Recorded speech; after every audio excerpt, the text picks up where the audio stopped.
Let's start with Piper. The injury there.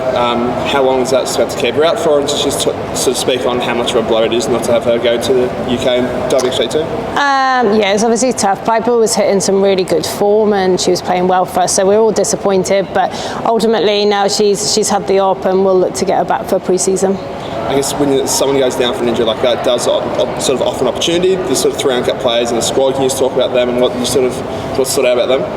Yeah, we're trying to develop depth all the time within the squad. So actually, this does give opportunities to other players. People like Leilani and Boo, and those players have been performing really well. So it's an opportunity, extra opportunity for them now. Because Lucy Dillon, someone who hasn't really been around the squad for this year. I think she just came back from the Force. Was at the Reds. What's impressed her about sort of her game that sort of has led to this call up? Yeah, so Lucy was a player that we've kept an eye on all season. She's obviously been over at the Force, kept a close eye on her. She's been working really hard, and we invited her into the camp, and obviously she was going to be involved in the Australia A squad based on kind of her performances and how she's been training, but she came in and did exceptionally well in camp, so it's deserving of the opportunity to come up. You can see how hard she's worked for this. It's two uncapped second rounds as well in Mins and Ash Fernandez. That tight five, is that something you're still just trying to work your best combinations and try and solidify that as you head overseas? Yeah, it's obviously a massively key position. It's an area that we know we wanted to get more physicality from when we're playing the likes of the New Zealand. So having a look at these girls is really important for us. But having said that, across the board, the players have really stepped up in these camps and shown that physicality a lot more, which will be good to see whether that can transfer over into our test matches. It's just under a year until the World Cup now. How important is this next 6 weeks for the Wallaroos? Oh, it's really important. Just the opportunity to play different opposition and to see where we're at. We played New Zealand a lot, and that's tough because we know we're behind them at the moment. Like they've obviously been full-time for a lot longer, but for us to sort of pitch ourselves now against Ireland and Wales and Scotland and teams like that, it gives us a real indicator of where we're at, and it gives us an opportunity to play different opposition who have different styles of play, which is what we're going to face in the World Cup. Is there a metric going into this tour of your expectations? What is a pass mark at the end of this? Look, firstly, we need to, in terms of our general performances, an opportunity for individual players. But yeah, we're going to WXV2. We want to win at WXV2. That's something we want to do, and we just need to keep making sure we're developing the players within that and getting better and better as a side. Is that essentially, is that the pass mark for you guys then, winning WXV2? Yeah, we want to win WXV2. Of course we do. We want to try and get some of those wins across the line. That's massively important for us. But there's also loads of other ways we're measuring ourselves, like on and off the field, in terms of our statistics around our defence and our attack. And there's other indicators as well to show that we're making that progress as well as the results on field. Obviously, we've played Wales a few times over the last few years, but Ireland's a bit of an unknown, I guess. It's been almost 10 years or something since we played them. What are you kind of expecting out of them? Yeah, so Ireland over the last kind of couple of seasons and now under Scott Beamon have really sort of stepped up. They had a shaky period for a while, but you can see now as a union that they're starting to invest in them more. They're getting more time with the players, and they've obviously done really well. They've got themselves up into WXV1 now, so they're performing well, and really excited to see where we're at against a team like Ireland, and like you say, Wales have always been real tight games. So yeah, that'll be interesting too, to be playing Wales in Wales at their home ground.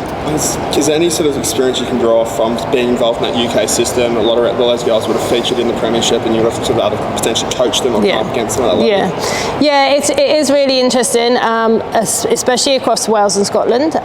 There's a lot of players there that I know well from PWR, and a lot of players that I've coached, like you say, across the Welsh and the Scotland squad. So having that understanding of how they play is massively helpful, because it is a slightly different way. Both Scotland and Wales play a different way to what New Zealand and Fiji play. So those are the challenges now that we face as a squad, to be able to adapt to that.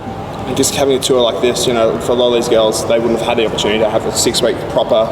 I mean, even for any team, whether it's club, men, women, these sort of tours are very rare. What do you sort of think a tour like this can bring out of a squad in terms of just that continuity and that sort of connection?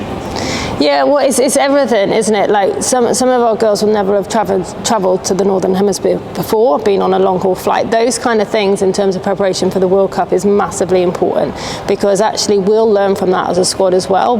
The bits we get right, travelling, playing Ireland and Wales, and then travelling again. But just that understanding of like what does work for us, what works for those individuals when we're travelling. Like when we travel to England next year for that World Cup, but also, like you say, the connection piece as a squad.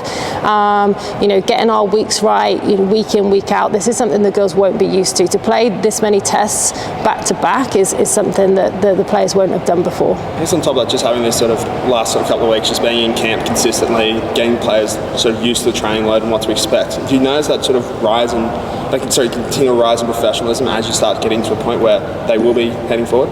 Yeah, most definitely. And the more time we can have with the players, the better. Like in the past, a lot of our time is spent just literally preparing for that next test. So we come into camp and then it's like we're playing straight away. So to have these camps where the pure focus was to strip it back, to look at our kind of fundamentals, to really develop that within the squad so we can build on that, has been really important and massively valuable moving forward for us, because the other nations, a lot of these tier 1 nations, they're spending a lot of time together. They're full time. So for us to kind of close that gap and to be competitive, we need to be doing the same.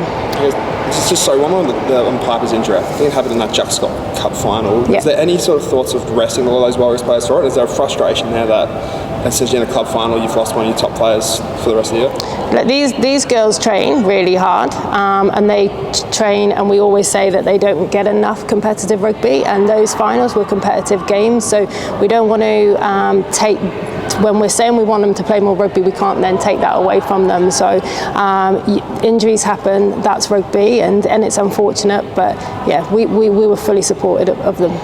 Earlier this year, you were pretty open. The goal is to be a top 4 nation. Yep. Obviously, the first tests this year have shown us where we're at. Yep. Heading into this series, but even next year, what are your expectations for this team, especially with the World Cup less than a year away? I think we'll have a much better understanding after these 5 tests, because like you say, we've only really had the opportunity to play New Zealand, Fiji. We kind of, Canada and America, we were frustrated by. We had so little time, so it was difficult to kind of judge where we would be at against them now, having more time together. So I think we'd have a much better understanding after these 5 tests to know exactly where we are at in a world rankings perspective. Perfect. Thank you. Cool. Thank you, guys.